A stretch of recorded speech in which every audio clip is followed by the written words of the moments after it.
Welcome to the Ordinary Doula Podcast with Angie Rozier, hosted by Birth Learning, where we help prepare folks for labor and birth with expertise coming from 20 years of experience in a busy doula practice, helping thousands of people prepare for labor, providing essential knowledge and tools for positive and empowering birth experiences.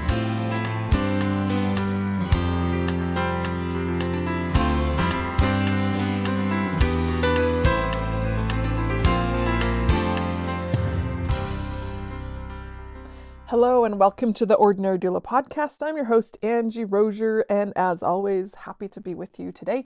Thanks for sharing a little bit of time with us, whether you're driving, walking, trying to sleep, trying not to sleep, working, whatever it is you're doing. Thanks for being here with us. I want to chat with you about a couple of questions I use as I prepare my clients for labor and delivery and birth, and postpartum for that matter. So as I meet with clients, my birth clients, I'm going to spend a good 4-ish hours with them before labor, 4 to sometimes 5, before labor ever starts, right? So part of that is getting to know each other pretty deeply in the amount of time that we have, right? There's only so much you can do in that amount of time, but some pretty pointed questions to be able to know how I can best help them. And there's 2 questions that are fascinating to me. I love to learn people's responses to these questions. And as I have kind of gathered data over the years, there's some themes that come out of this. And oftentimes I'm working with, it's usually a pregnant person, right?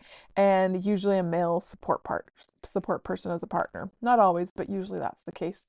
And so there's some themes that come out just based on the normalcy of how people view things differently, how men view things differently than women. And a couple of the questions I ask, one of them is on a daily basis, when things crop up or come up that you didn't expect, things you didn't want, things you might not like how do you respond? What's a common response when you hit a traffic jam you didn't expect, or somebody at work does something outside of your control, or something you can't find something that you need, a frustration comes up, really, something that you're not super jazzed about. So I ask these questions to both a support person, which is usually a man or a dad, and the pregnant person, who's usually a woman or a mom. And we ask them together, of course, they watch each other answer these questions. And these are usually people who know each other pretty well. If they're partners or, have been together a long time, they're going to kind of help each other answer these questions, which I think is pretty fascinating. And one thing that comes up a lot for men is they're asked how they respond when just the unexpected happens on a daily basis. A lot of them say, I just kind of roll with it. I just kind of roll with it and move on to the next thing. Or just get focused, all right, that happened. How can we get back to what I intended to do? Or, what the main goal is here. And a lot of women, on the other hand, might look at it and say, well, I get really frustrated. I have a moment. I'm going to just pause for a minute, and I might whine about it, or I might complain about it. I might cry about it. And then usually I'll kind of analyze things and pick up the pieces and move on from there. And some people are totally switched, right? There's some role reversal there that happens sometimes.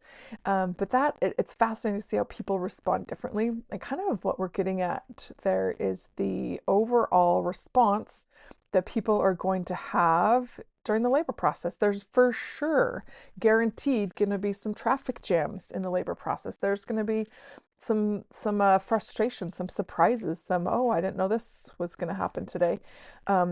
We can guarantee that. We can't guarantee a lot. We don't know how things are going to go, but we know there's going to be some things we didn't know how they were going to go. So that kind of gets us a good gauge as we articulate as a little support team. And they really, truly do know these things about each other. But as we kind of pull it out and tease it out, we can kind of look for patterns and things as they navigate the process of labor, delivery, birth, and how things might go for them there.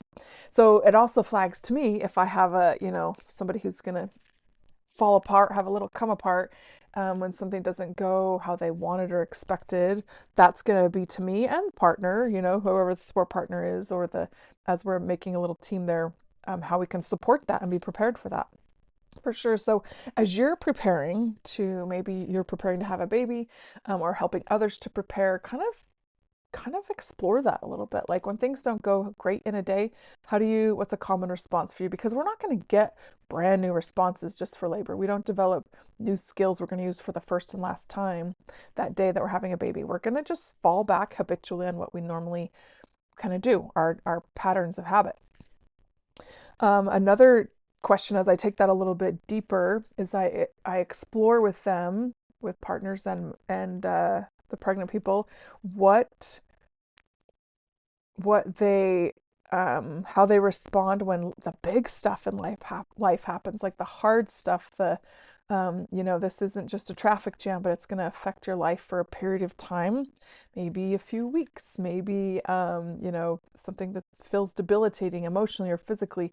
And some examples are a loss in the family, if we lose a family member or a friend, or there's a job loss, or a big stressful move across the country, or gosh, the list could go on and on and on. For those of you who remember the year of 2020, it could be that year when something's, we have to deal with something for quite a while. And the question is, what do you do? How do you cope? What are some mechanisms you might lean on when life is overall distressing and you can't just get rid of it in a day? It's not a one day solved problem.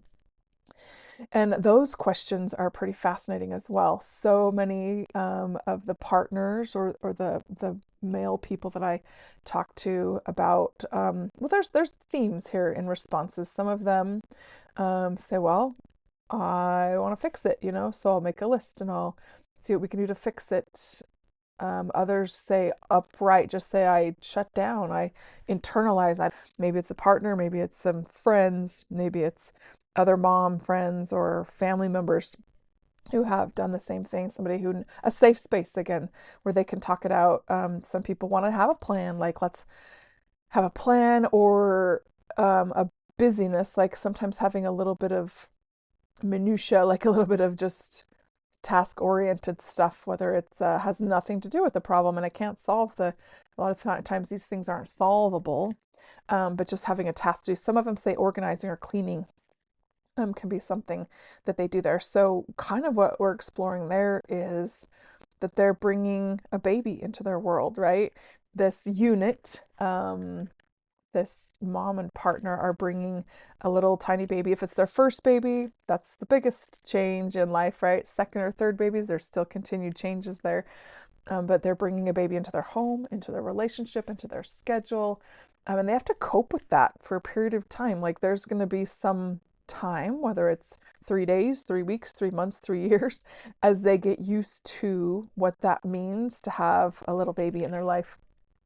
And giving them permission to lean on those tools, to be aware of their tools, to maybe shift some tools and other resources for other tools when necessary. And some of the tools fit in really nicely, like solving, right? Like, all right, I wanna attack this and find a solution for it if I can. And we can't totally find a solution for being newborns, right? For feeding challenges or sleep challenges that are common in those early days and weeks. I mean, we can minimize them, but we can't get rid of them altogether. Um, but having realistic expectations will help as well. And then using those coping techniques, whether that is providing time for either parent to just be alone and to do some non-baby tasks, sometimes is nice.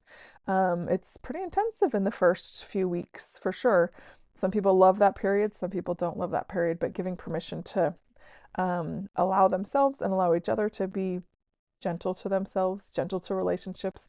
And then also, if we have little ones like toddlers or preschoolers or other children who are having a new baby coming to their lives and their schedule, and that can be disruptive, letting them have the space to cope in their age appropriate way. A 2-year-old's going to cope very differently with that than one of the parents, obviously. So that's kind of a something I want you to explore. Like how do you, when on a daily basis, if you're preparing to have a baby, how do you deal with the daily frustrations when you're kind of pressed with something unexpected that happens in the day? How do you deal with it? because that's going to happen during labor. And then the big stuff, how do you cope, and having some coping mechanisms that you can kind of lean on during that time as you're getting used to things. Hopefully these are some realistic tools, things you can apply today or when the baby's born, when you're preparing for that. A lot of our tools are just in our head, right? Like as far as like it's mindfulness, it's being aware, it's having realistic expectations that can help us be prepared for what's coming up. Hopefully that can be a little bit helpful for you. I love to find these things out about people and learn about them. Really rarely do I hear actually unhealthy mechanisms. I've probably done this question for, I don't know, thousands of people and gotten thematic responses. Only once, which is remarkable to me, only once did a dad say, well, I drink. But and sometimes people say I sleep. My sleeping sleeping is my coping mechanism, and there's lots of different coping mechanisms, and just to be aware that we have them, whether we realize that or not. We all have some coping mechanisms. Some people's look very different, right? And the oppositenesses of what men and women often do for coping is fascinating to me as that interplay happens, as they kind of play off of each other, and understanding that. Hopefully part of my goal in addressing this question, or this exploring this with them before it ever even happens, is to have an awareness, right? To build, because it can be stressful and strenuous on a relationship to have a baby, but to build a stronger bond there as they work through that and realize that it could be difficult. But to work through that together. I met with a couple recently for a lactation appointment. It was their birth doula months ago, and also have seen them a few times for lactation. But now the baby's 8 months old, right? So we are 8 months into being parents at this point, and life is back full swing. He's traveling a lot for work. She's back in the office full time. And it was interesting in this visit. I haven't seen them for a few months, but they had some challenges with feeding point at this point.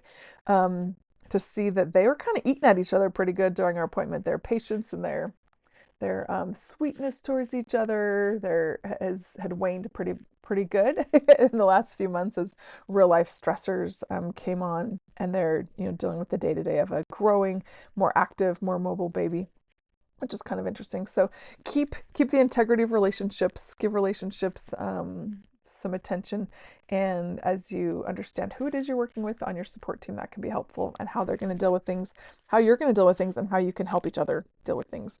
Hopefully that's helpful for you as you prepare for the day you have a baby, the days afterwards you have a baby and bring a baby home. How do you deal with the daily, and how do you deal with the big stuff in life? Those are good questions for any of us to ponder. And hopefully we don't have to do it a whole lot, right? We like to look that life is good a lot of the times, but definitely realistically there's challenges for so many all along the way. Hopefully that's helpful for you, and I want to thank you for spending time today with me on the Ordinary Doula podcast. As always, please reach out to someone and make a connection. You never know when you won't be able to, so don't let that time go by. Reach out to someone and make a human connection. We need each other. We'll see you next time on the Ordinary Doula podcast.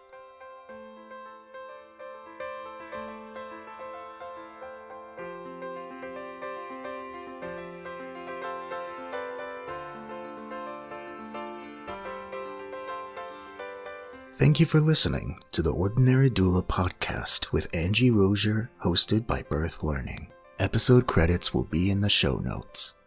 Tune in next time as we continue to explore the many aspects of giving birth.